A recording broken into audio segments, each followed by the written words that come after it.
Hello guys, welcome back to my channel. आज हम इस वीडियो के अंदर बात करने वाले हैं बेस्ट ईटीएफ के बारे में। यानी कि यदि आप एक पोर्टफोलियो बनाना चाहते हैं, एक लॉन्ग टर्म के लिए इन्वेस्टमेंट करना चाहते हैं, वो भी ईटीएफ के अंदर यानी कि एक्सचेंज ट्रेडेड फंड के अंदर इन्वेस्ट करना चाहते हैं, तो मैं आज आपको 3 से 4 या 5 आपको ईटीएफ बताऊंगा जिनके अंदर आप लंबे समय तक होल्ड करके अपने कैपिटल या जो कॉर्पस कहते हैं उसको बना सकते हैं। यानी कि ये वीडियो काफ़ी इन्फॉर्मेटिव है, आपको इस वीडियो को पूरा आखिर तक देखना चाहिए और जल्दी से इस वीडियो को लाइक, शेयर और चैनल को सब्सक्राइब कर लीजिए। मैं आपको स्क्रीन पर सारी प्रोसेस बताऊंगा कि वो कौन कौन से ईटीएफ अच्छे हैं और उनके अंदर क्या क्या खासियत है। तो देखिए मैंने क्या किया है कि स्क्रीन को रिकॉर्डिंग पे लगा दिया है और आप देख सकते हैं कि मैंने ग्रो ऐप को ओपन कर लिया है। ठीक है ना। आपके पास कोई डीमेट अकाउंट नहीं है तो आप कोई भी डीमेट अकाउंट ओपन कर सकते हैं। वीडियो के डिस्क्रिप्शन में मैंने लिंक दे दिया है एंजल वन का, ग्रो का, धन ऐप का, ठीक है ना, अपस्टॉक का। इनमें से किसी पे भी आप क्लिक करके अपना डीमेट अकाउंट ओपन कर सकते हैं क्योंकि आपको ईटीएफ में इन्वेस्टमेंट करना है तो आपका डीमेट अकाउंट होना आवश्यक है। तो देखिए सबसे पहले हम क्या करते हैं, ईटीएफ होता क्या है इसको समझ लेते हैं। ईटीएफ बेसिकली क्या रहता है कि आप ईटीएफ होता है आपका बंच ऑफ स्टॉक, यानी कि इसके अंदर कई सारे स्टॉक होते हैं। यानी कि किसी कंपनी के अंदर इन्वेस्टमेंट करते हैं तो कंपनी के अंदर क्या रहता है, एक स्टॉक में इन्वेस्ट करते हैं, मींस वो स्टॉक आपका अगर प्रॉफिट होता है तो आपको प्रॉफिट मिलेगा, लॉस होता है तो लॉस मिलेगा। लेकिन ईटीएफ के अंदर क्या रहता है कि आपका 10, 20, 50, 100, 150, 200, 250 कंपनियां होती हैं। यानी कि आपको उसके अंदर अगर इकोनॉमी अच्छी चल रही है तो आपको डेफिनेटली फायदा देखने को मिलता है, क्योंकि कुछ कंपनियां ऐसी होती हैं जो आपको काफ़ी अच्छे रिटर्न देती हैं और कुछ ऐसी होती हैं जो एवरेज रिटर्न देती हैं और कुछ ऐसी होती हैं जो लॉस में भी चलती हैं, लेकिन ओवरऑल देखोगे तो वो प्रॉफिट होता है। तो इसलिए हम क्या करते हैं कि ईटीएफ में इन्वेस्टमेंट करने से हमें ज़्यादा प्रॉफिट मिलता है और ज़्यादा बेनिफिट मिलता है। और इसके अंदर हम जब मैनुअली इन्वेस्ट करते हैं, यानी कि जब मार्केट गिर जाता है तब इन्वेस्ट करते हैं, तो हमें बहुत ज़्यादा प्रॉफिट मिलता है। अब देखिए इसके अंदर सबसे पहले बात कर लेते हैं कि हमारे वो कौन कौन से ईटीएफ हैं जिनके अंदर हम एक लंबे समय के लिए इन्वेस्ट करके हम पैसा बना सकते हैं। तो सबसे पहले हम बात कर लेते हैं निफ्टी, यानी कि निफ्टी 50 का जो ईटीएफ होता है। देखिए निफ्टी 50, मैं ईटीएफ डाल देता हूं, निफ्टी 50 ईटीएफ डाल देता हूं मैं। तो आप देख सकते हैं इसके अंदर कि निफ्टी 50 का ईटीएफ, एक सेकेंड, निफ्टी 50 ईटीएफ नहीं आया है तो हम एक सेकेंड इसको हटा देते हैं।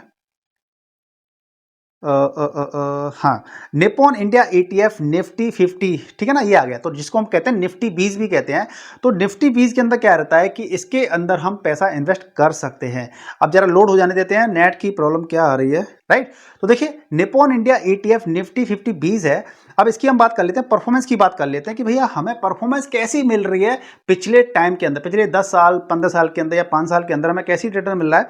आप देख सकते हैं 1 डे, 1 वीक, 1 मंथ, 1 ईयर। तो इसको हम देख लेते हैं और यहाँ पर हमारा क्या आता है, रिटर्न आता है, ठीक है, कि परफॉर्मेंस कितनी मिल रही है। आप देखेंगे 1 महीने और एक साल की देख लेते हैं, ठीक है। 1 महीने में तो मार्केट ऊपर नीचे होता रहता है। अगर 1 ईयर की बात कर लेते हैं तो आपको प्रॉफिट कितना मिला है इसके अंदर, 26.26% का प्रॉफिट मिला है। और 5 साल की आप बात कर लेते हैं तो 5 साल के अंदर आपको 132% का रिटर्न मिला है। और पिछले आप यहाँ की बात करेंगे जबकि स्टार्टिंग जब से हुई थी 2002 से आप बात करेंगे अब तक, तो 2580% का आपको प्रॉफिट मिला है इसके अंदर। यानी कि आपका पैसा करीब करीब 26 गुना पैसा आपका हो गया इसके अंदर। 2002 के अंदर इन्वेस्ट किया होता तो आज के टाइम पर, ठीक है। इसके बाद हम इसको देखेंगे कि इसके अंदर कंपेयर कर लेते हैं। तो देखिए अब फंड इसका जो ये वाला ईटीएफ है इसका रिटर्न कैटेगरीज वाइज और रैंक क्या है इसको आप देख सकते हैं। एयूएम यानी कि असेट अंडर मैनेजमेंट कितना है इसका, करीब 34,000 करोड़ का इसका फंड एयूएम है। और इसकी जो देखेंगे आप पी रेशियो कितना है, 24.8 है आपका, पीबी रेशियो 3.91 है।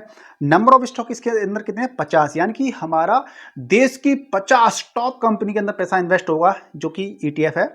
और इसका जो एक्सपेंस रेशियो है 0.04% है, जो कि काफ़ी अपने आप में कम है, ठीक है ना। इस प्रकार से आप देखेंगे इसके हिमांशु मांगे कौन है, इसके फंड मैनेजर हैं। और आप इसका होल्डिंग देखेंगे तो देश की टॉप 50 कंपनियां आ रही हैं। सीओल होल्डिंग क्लिक कर देंगे तो आपकी बाकी सारी यहाँ पे कंपनियां आ रही हैं। अब ये हमारा क्या था, ये हमारा निफ्टी 20 था। अब हम देख लेते हैं जूनियर 20 को। तो जब जूनियर 20 को देखेंगे तो देखिए जूनियर 20 आ गया हमारा। तो Nippon India ETF Nifty next 50, यानी नेक्स्ट 50 का मतलब होता है कि टॉप 50 कंपनी के बाद में जो अगली टॉप 50 कंपनी होती हैं वो हम बोलते हैं जूनियर 20। इसका ईटीएफ कोड है जूनियर 20 है। और आप देखेंगे नेक्स्ट 50 इसको हम बोलते हैं। इसको हम देखेंगे एक साल की परफॉर्मेंस देखेंगे तो 72.94%। अब जो नीचे की टॉप को 50 कंपनियों छोड़ के नीचे जो कंपनियां होती हैं, यानी कि उनका मार्केट कैप थोड़ा छोटा होता है और इनके अंदर पोटेंशियल उनसे ज़्यादा होता है जो टॉप 50 कंपनी होती हैं। तो इसीलिए हमें क्या है, पिछले एक साल के अंदर हमें 72.94% का इसके अंदर रिटर्न मिला है। पिछले 5 साल की बात कर लेंगे तो 192% रिटर्न मिला है।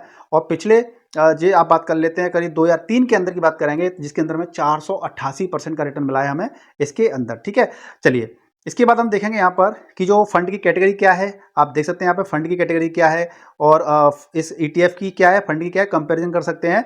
और इसका जो AUM है 5,698 करोड़ का है और इसका जो पी रेशियो कितना है आप देख सकते हैं यहाँ पर। और नंबर ऑफ स्टॉक इसके अंदर कितने हैं, 50 है और एक्सपेंस रेशियो 0.7% है। ठीक है, 0.17 है।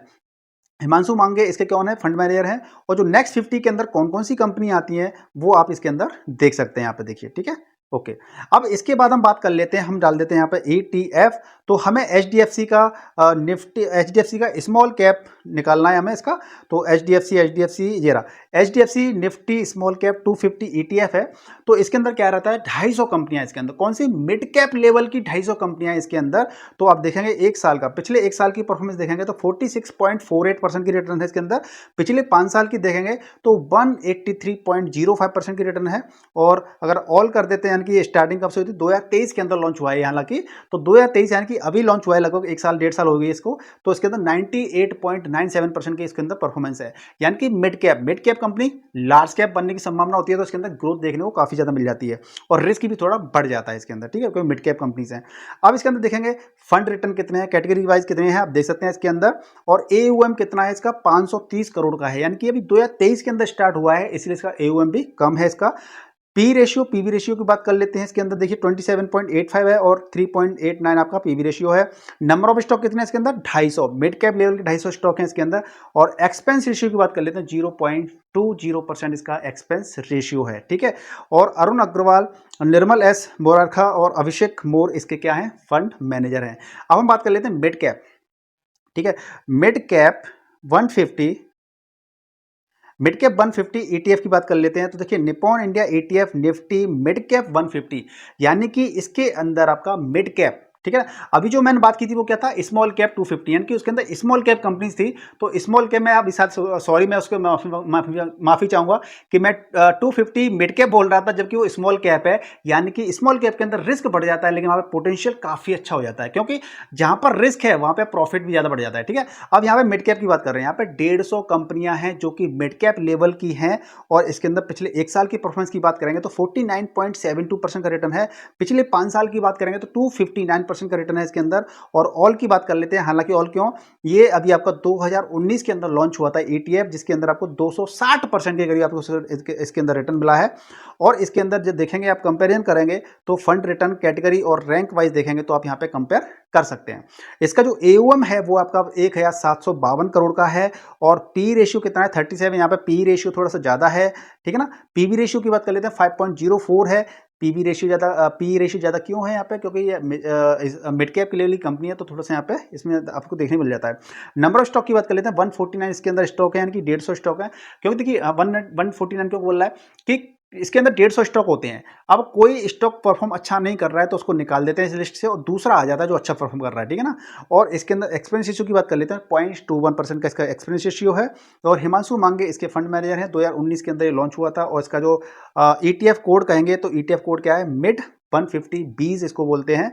और कौन कौन सी होल्डिंग है कंपनी की, 150 कंपनियों में आप यहाँ पे देख सकते हैं। सी ऑल होल्डिंग क्लिक कर दें तो सारी कंपनियों की आपको यहाँ पे लिस्ट आ जाएगी। ठीक है जी, अब इसके बाद मैंने आपको 4 बता दिए हैं। अब पांचवा क्या है, पांचवा आपका है CPSE, जो कि आपका गवर्नमेंट से रिलेटेड है। इसके अंदर सारी कंपनियां किसकी हैं, गवर्नमेंट सेक्टर की कंपनियां हैं। और इसके अंदर आप देखेंगे एक साल की परफॉर्मेंस देखेंगे 82.72% की परफॉर्मेंस है। लास्ट के 5 साल की देखेंगे तो 322% की आपको परफॉर्मेंस मिली है, इसके अंदर रिटर्न मिला है। क्योंकि ये फंड कब स्टार्ट हुआ है, 2014 को स्टार्ट हुआ है। तो फिलहाल 2014 से अब तक की बात करेंगे तो 444% का इसके अंदर रिटर्न मिला है। ठीक है, अब इसके अंदर देखेंगे आप कि फंड कैटेगरी वाइज कितना है और रैंक क्या है, आप इसके अंदर कंपेरिजन कर सकते हैं। 44,269 करोड़ का इसका फंड साइज है। और पी रेशियो और पी वैल्यू कितनी शानदार है इसके अंदर। और नंबर ऑफ स्टॉक इसके अंदर कितने, 11 सरकारी कंपनियां हैं इसके अंदर, जो कि आपका पैसा इन कंपनियों के अंदर इन्वेस्ट होगा। एक्सपेंस रेशियो 0.07% है, काफी कम है इसके अंदर। और यहाँ पे हिमांशु मांगे इसके फंड मैनेजर हैं।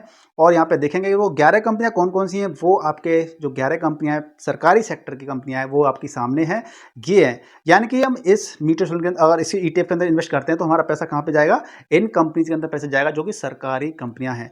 तो दोस्तों साथियों, अगर इस प्रकार से हम इन्वेस्ट करते हैं शेयर मार्केट के अंदर ETF के अंदर, तो हमें एक अच्छा खासा कॉर्पस देखने को मिलेगा। लेकिन हमारी अप्रोच अगर लंबे समय के लिए होगी, लॉन्ग टर्म के लिए होगी, लॉन्ग टर्म हॉरिजन के लिए अगर हमारी इन्वेस्टमेंट की अप्रोच होती है, तो हमें ज़्यादा बेनिफिट मिलता है। मुझे उम्मीद है कि आप ईटीएफ आप जो मैंने बताए हैं ये आपको पसंद आए होंगे। आप खुद से भी रिसर्च कीजिएगा, पता कीजिएगा कि इनके ईटीएफ ये वाले ईटीएफ अच्छे हैं कि नहीं है और लॉन्ग टर्म में इनसे रिटर्न हमें मिल सकता है कि नहीं मिल सकता है।